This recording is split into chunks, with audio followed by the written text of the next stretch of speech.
Assalamualaikum warahmatullahi wabarakatuh. Saya Titi Damayanti dengan NIM S91999 dan teman saya Tia Nur Indasari dengan NIM S91219100 akan menjelaskan mengenai memahami garis edar tata surya dalam perspektif Al-Quran dan sains. Titik fokus pembahasannya yang pertama adalah garis edar tata surya dalam perspektif sains, yang kedua garis edar tata surya dalam perspektif Al-Quran, dan yang ketiga korelasi atau hubungannya.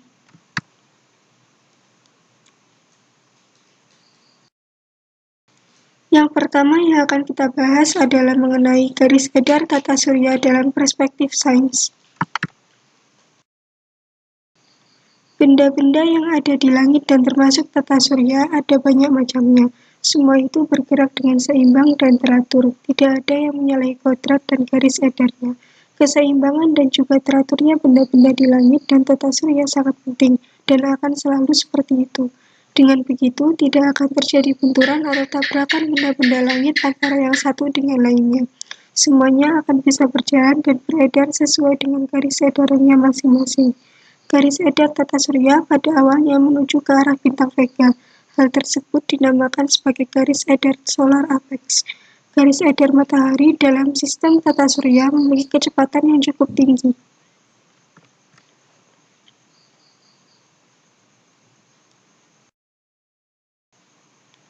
Konsep mengenai langit. Ada anggapan yang mengatakan bahwa langit adalah bola super raksasa yang panjang sekali dan melakukan perputaran sesuai dengan porosnya.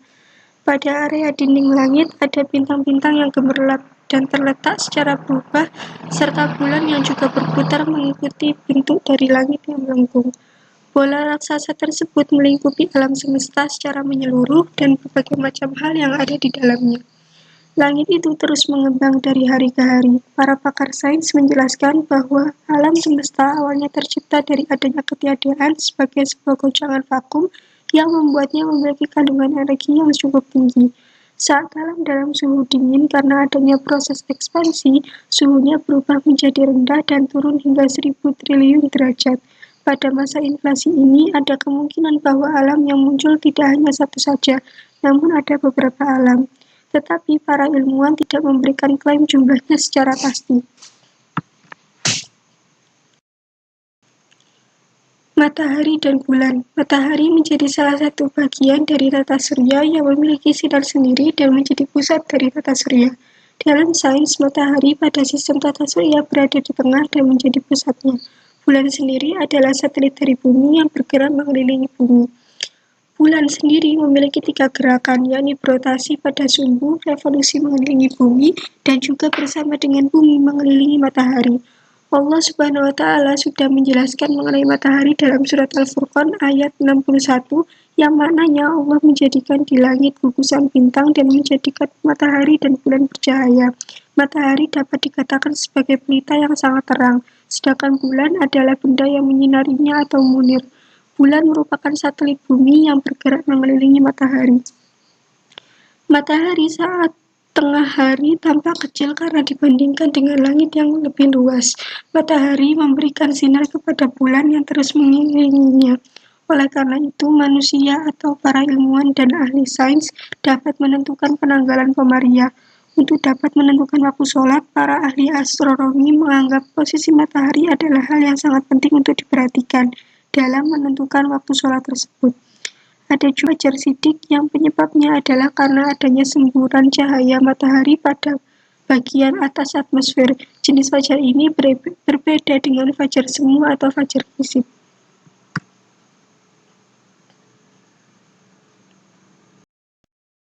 Bintang. Pada dasarnya matahari dan bintang adalah sama-sama benda langit yang dapat menghasilkan sinar sendiri. Terdapat kutipan dari Maurits Bucaille yang intinya menjelaskan bahwa bintang hanya memantulkan sinar. Hal ini sama seperti bintang fajar yang merupakan planet Venus. Menurut pengamatan modern, bintang ada juga yang berekor dan sains menyebutnya sebagai komet. Kemunculan komet yakni sekitar 100 tahun sekali. Komet ini juga adalah anggota dari tata surya.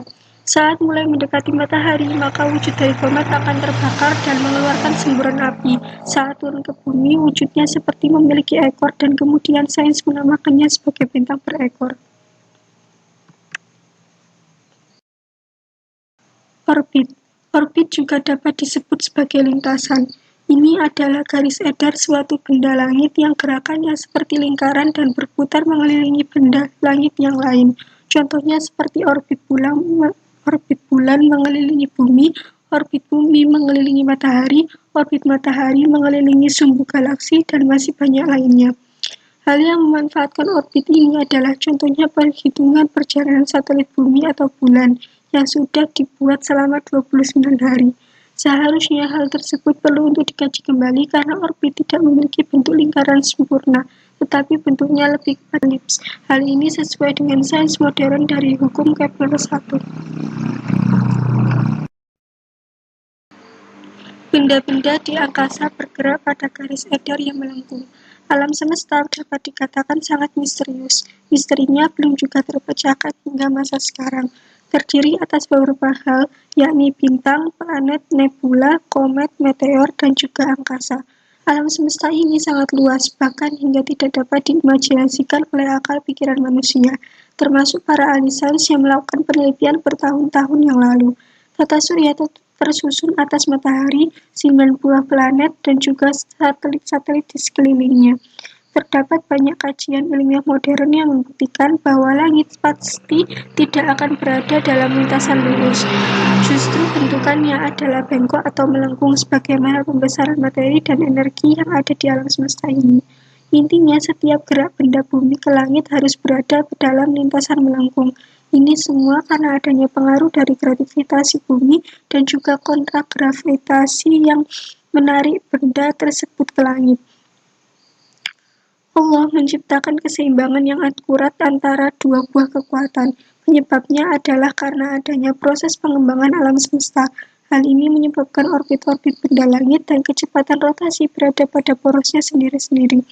Saat kekuatan gravitasi bumi semakin mengecil sesuai dengan ketinggian benda di atas permukaan bumi, maka kecepatan benda yang didorong ke angkasa juga akan mengalami perubahan seiring dengan tingginya benda tersebut di atas permukaan bumi. Gravitasi bumi adalah hal yang mengontrol benda tersebut, sedangkan kontragravitasi adalah hal yang mendorong benda itu naik ke angkasa. Hal berikutnya yang akan kita bahas adalah mengenai garis edar tata surya dalam perspektif Al-Quran. Merupakan pedoman dan kitab petunjuk yang diturunkan oleh Allah untuk memperjelas kepada manusia mengenai masalah atau problem yang tidak dapat dimengerti atau diketahui oleh akal manusia. Di dalamnya juga membahas mengenai segala sesuatu yang ada di dalam langit dan bumi. Al-Quran juga telah menjelaskan bahwa garis edar tata surya telah diatur sedemikian rupa sesuai dengan orbit atau garis lintasannya. Garis lintasan ini berbentuk melengkung dan bukan lurus. Allah Subhanahu wa Ta'ala berfirman, Bismillahirrahmanirrahim, wa huwallazi khalaqal laila wan nahara wasyamsa wal qamar kullu fi falakin yasbahun, yang artinya, dan dialah yang telah menciptakan malam dan siang, matahari dan bulan. Masing-masing dari keduanya itu beredar di dalam garis edarnya. Al-Quran Surat Al-Anbiya ayat 33. Di dalam ayat tersebut, Allah mengarahkan perhatian pada manusia dan kepada kekuasaan-kekuasaannya dalam hal menciptakan waktu malam dan siang, serta matahari yang bersinar pada waktu siang dan bulan bercahaya dalam waktu malam hari.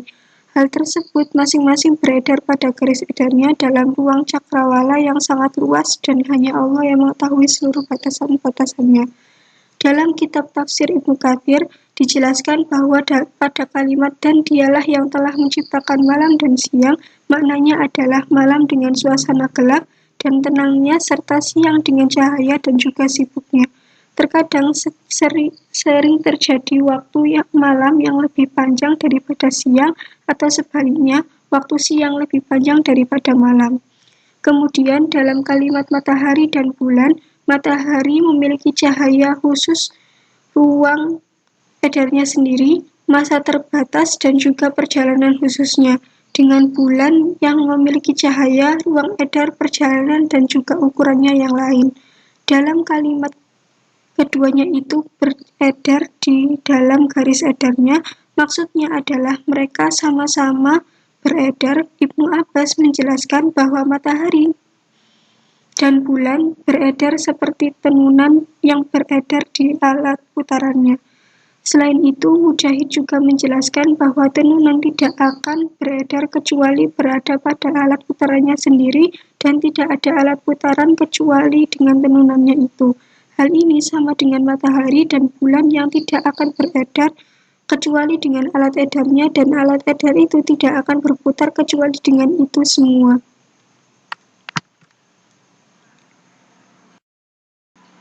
Kemudian Allah Subhanahu wa taala berfirman lagi dalam surat Ibrahim ayat 33 yang berbunyi Bismillahirrahmanirrahim. Fasakhkhara lakum asy-syamsa wal qamara da'ibain wasakhkhara lakumul laila wan nahar, yang artinya dan Dia telah menundukkan pula bagimu matahari dan bulan yang terus-menerus beredar dalam orbitnya dan telah menundukkan bagimu malam dan siang. Di dalam surat tersebut secara luas telah kita ketahui bahwa matahari dan bulan memiliki garis edar, tetapi hal tersebut untuk masing-masing dari keduanya tersebut siang dan malam beredar pada garis edarnya masing-masing, yang merupakan sesuatu hal yang baru dipahami. Dan dari sini yang dimaksudkan garis edar itu adalah tempat kedudukan dari tempat-tempat yang ada di bumi yang telah mengalami pergantian siang dan malam atau telah mengalami terbenamnya sinar matahari atau gurub. Dan sepanjang garis khatulistiwa, garis tersebut telah bergeser dari timur ke barat seiring dengan urutan-urutan tempat terbenamnya matahari atau pergantian siang dan malam. Dalam tafsir Ibnu Katsir, dalam kalimat dan dia menundukkan pula bagimu matahari dan bulan yang terus-menerus beredar dalam orbitnya, dijelaskan bahwa kedua benda langit ini berjalan secara terus-menerus siang malam secara bergantian. Siang dan malam ini keduanya saling berlawanan, terkadang salah satunya mengambil waktu yang lainnya sehingga tercipta salah satu waktu yang lebih panjang dan satunya menjadi pendek.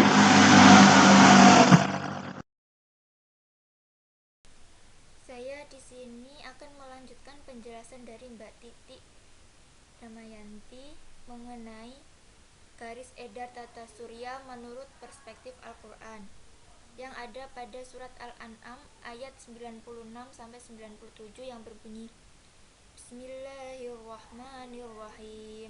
Wasakhkhara lakumus syamsa wal qamara da'imin wasakhkhara lakumul laila wan nahara wa huwallazi ja'ala lakumun nujuma litahtadu biha fi dhulumatil barri wal bahr. Qad fassalnal ayati liqaumin ya'lamun. Artinya, Dia menyingsingkan pagi dan menjadikan malam untuk istirahat dan menjadikan matahari dan bulan untuk perhitungan. Itulah ketetapan Allah yang Maha Perkasa, Maha Mengetahui. Dan Dialah yang menjadikan petunjuk dalam kegelapan di darat dan di laut. Kami telah menjelaskan tanda-tanda kekuasaan Kami kepada orang-orang yang mengetahui. Quran Surat Al-An'am ayat 6, ayat 96 dan 97. Di dalam ayat tersebut, Allah telah menjelaskan bahwa semua benda langit yang memiliki manfaat bagi makhluknya pada saat kedatangan malam setelah adanya pagi dan siang yang sudah berlalu. Semisal saja seperti dengan menyediakan waktu untuk beristirahat bagi seluruh makhluk. Dan demikian juga dengan eksistensi matahari dan bulan. Keduanya itu sama-sama menjadi pedoman dalam hal perhitungan waktu yang dapat memicu manusia untuk mengenal perhitungan kalender yang bisa didasarkan pada peredaran matahari atau yang sering disebut dengan solar calendar atau kalender syamsiah, dan yang dapat didasarkan pada peredaran bulan atau yang sering disebut dengan lunar calendar atau kalender komariah. Dia yang menyingsingkan pagi, yakni masdar yang bermakna isim yang merupakan subuh atau pagi hari. Maknanya, Allah lah yang dapat menyingsingkan sinar di pagi hari, yakni cahaya yang dapat tampak pada permulaan pagi hari mengusir kegelapan di malam hari, serta menjadikan malam sebagai tempat beristirahat, di mana itu waktu semua makhluk beristirahat dari kecapean, maupun menjadikan matahari dan bulan untuk perhitungan atau untuk ukuran perhitungan waktu. Maknanya matahari dan bulan itu dapat beredar menurut perhitungan tersebut. Di sini dalam tafsir Ibnu Katsir dijelaskan bahwa pada kalimat dan menjadikan matahari dan bulan untuk perhitungan berarti kedua bulan benda langit tersebut berjalan sesuai dengan perhitungan yang sempurna, terukur dan tidak berubah-ubah serta beraturan. Keduanya tersebut memiliki orbitnya masing-masing yang mereka lalui pada musim panas serta musim dingin. Hal itu menyebabkan adanya pergantian waktu siang dan malam, berikut waktu panjang dan pendeknya.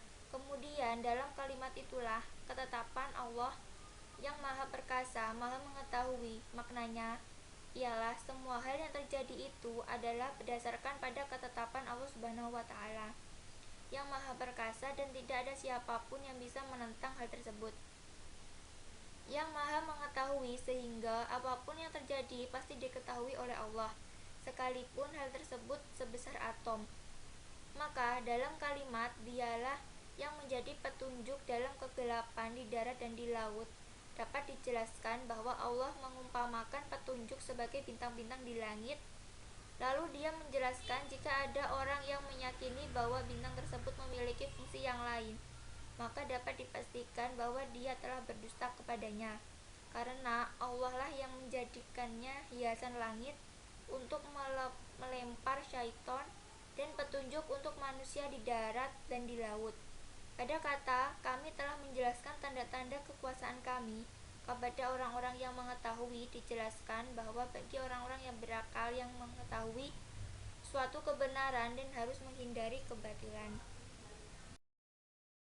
Di sini juga ada Quran surat Ar-Ra'd ayat 2 yang berbunyi Bismillahirrahmanirrahim.